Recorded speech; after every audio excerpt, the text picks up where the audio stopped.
Hello friends and welcome to my studio. I'm your friend Momo and today I have a very interesting project for you. So the other day I was popping in and out of Zara to make a quick return and I happened to find this really interesting looking t-shirt that had tigers on it, and it was such a bright print and it was such a mad vibe and it was such a beautiful color that I was just instantly attracted to it. Because I love matte prints. That t-shirt was kind of giving me Gucci vibes. So I brought it home and I started researching project ideas. Gucci has this recurring theme of tiger. I wanted to make a full-fledged dress out of it because we're going into fall and into winter and I'm going to be staying home, and I wanted something full sleeves and comfortable and washable that I could wear around the house, but nice enough to go for a Whole Foods grocery run. How do you make a dress out of a t-shirt? Well, you can't, because a t-shirt does not have enough material to make a dress out of. I was inspired by Anthropologie dresses. You know how they do the main print in the front and the sleeves and the back is always like a smaller print or a plain material, but they mix and match it and they do the pattern cutting and the embroideries in such a way that it just gels together really well. I went into Joann's and I tried matching different contrasting patterns. There was nothing that really spoke to me, partially because the patterns didn't match, but also because when you're working with matte prints, it's very difficult to find prints that are mad enough to go with them. So I was having a very hard time, so I went through different geometric prints and contrasts, and I found this really cute zebra print that I really loved. But then that was such a contrast color that I decided not to use that. So I settled for this plain material. So I got this yard of Waverly inspiration fabric from Walmart because I didn't find anything from Joann's. Decided to make this as the back of the dress. I'm going to show you how to draft a basic bodice pattern. Let's get started.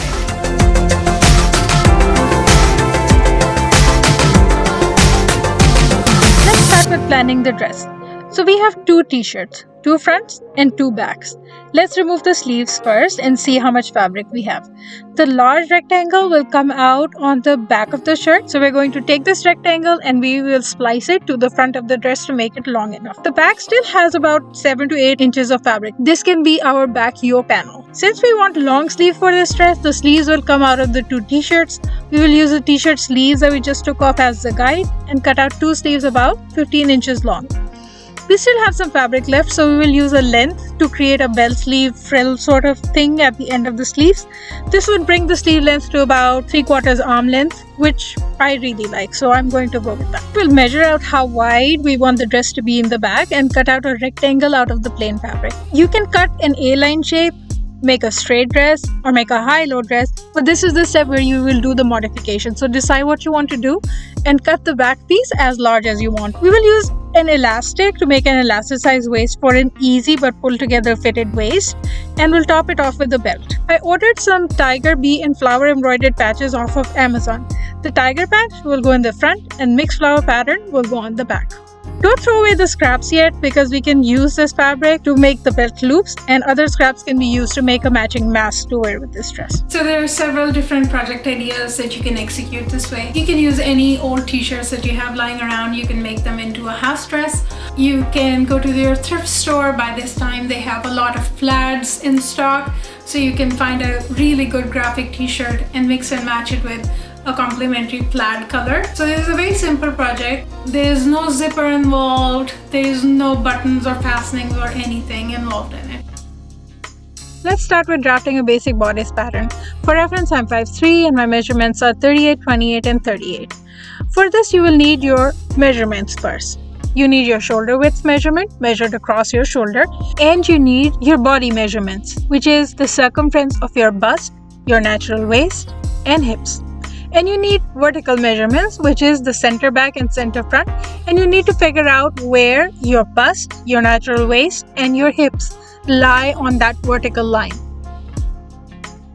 For the pattern, you can take a muslin or a paper which is as wide as the widest measurement of your body, half for the front, and draw out the shoulder width. Next, mark the slope of your shoulder. About 3 inches is standard. mark about 8 inches down from the highest part of the shoulder and draw a horizontal line which should be the width of your bust. This marks your armhole. Connect the shoulder to the bust line in a curve. Down the center of the pattern, mark about 8 inches and draw a triangle for where your front neckline will be. Mark your center front where your waist is going to be. Mark the width of the waist. Similarly, mark width of your hips. Connect the bust line with the waist and the hips, and your basic pattern is ready. Add about an inch of seam allowance to your pattern and cut it out.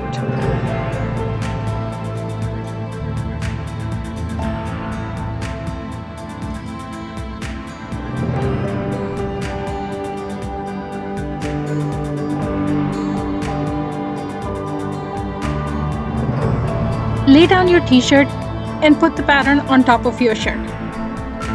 Now mark the positioning of the armholes, your waist, and where your hips are going to be. At this point I decided that I needed to take the arms off, and I'm going to construct the armhole by adding this piece of fabric from here.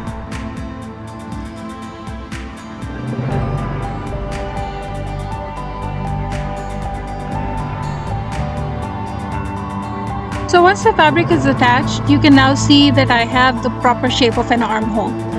Now I'm going to cut out the back.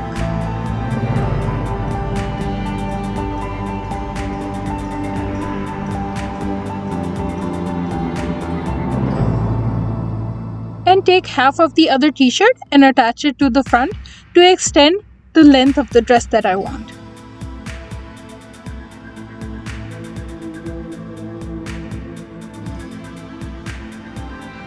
So it came to about 48 inches. For me it is midi length, and that is exactly what I want. At this point I tried really hard for the tigers to match with each other, but just didn't work because it's two t-shirts that we are trying to splice together. It's not a long piece of fabric, and I think it's going to look okay in the end. I am just a perfectionist and I shouldn't be bothered too much at this point.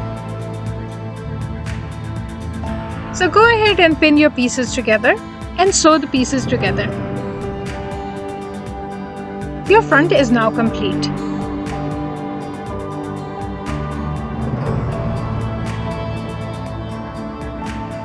Let's start working on the back now. Just take a large rectangle of fabric and roughly measure out how wide your back should be. Cut out the back piece. Pin it to the back yoke.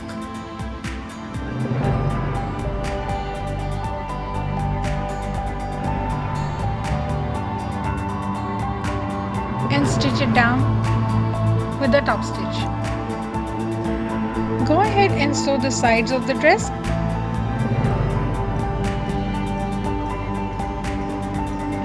Okay, so let's take this baby for a test run. I think it's looking good so far.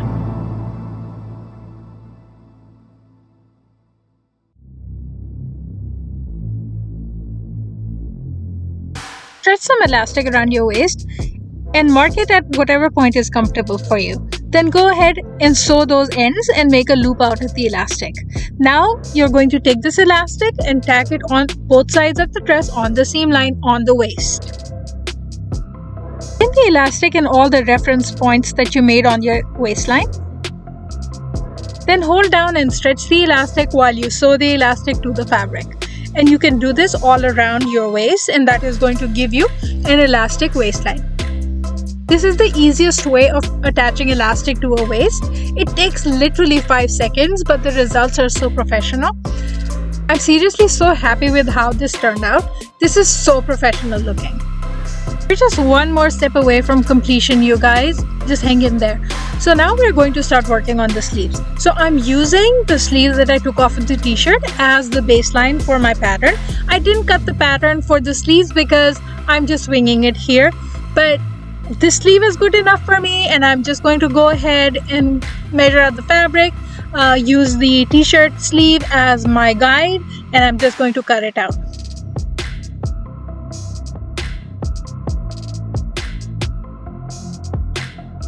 To make the frilly ends of my sleeves, I'm just cutting this long strip of fabric.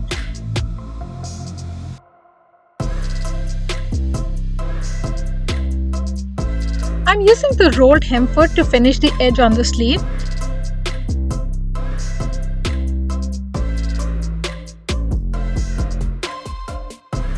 To keep this simple, pin the frill part of the sleeve and make the crimps as you sew. Or you can baste the ruffles first and sew it to the sleeve, whatever is easier for you.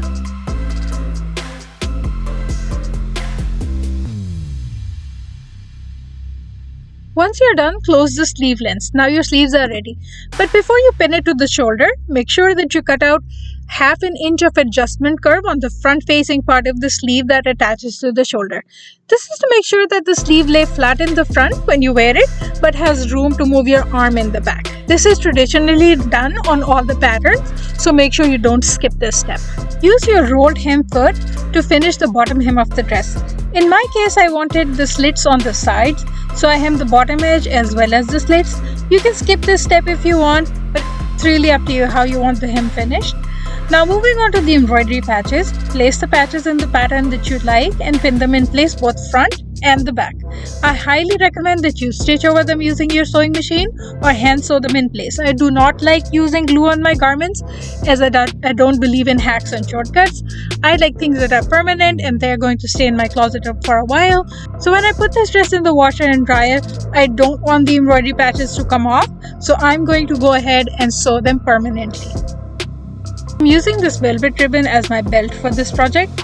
You can use any belt you want, you can make the loops if you want, or you can totally skip it because your waist is elasticized and it looks pretty good just as well. But since I'm replicating the Gucci style, I'm going to use the velvet ribbon as my belt. For that, I have used the scraps of the t-shirt as the belt loops, and I just attached those using my sewing machine where I wanted the belt to be, and I just strung it around, and the dress now has a proper belt.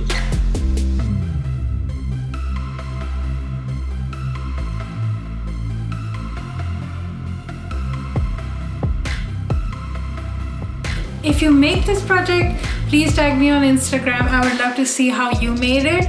My hashtag is right here. Thank you for watching this video. If you like this video, please hit the like button, and I would appreciate if you could subscribe for my upcoming projects. I'm planning to post projects every week, and I will see you guys next time.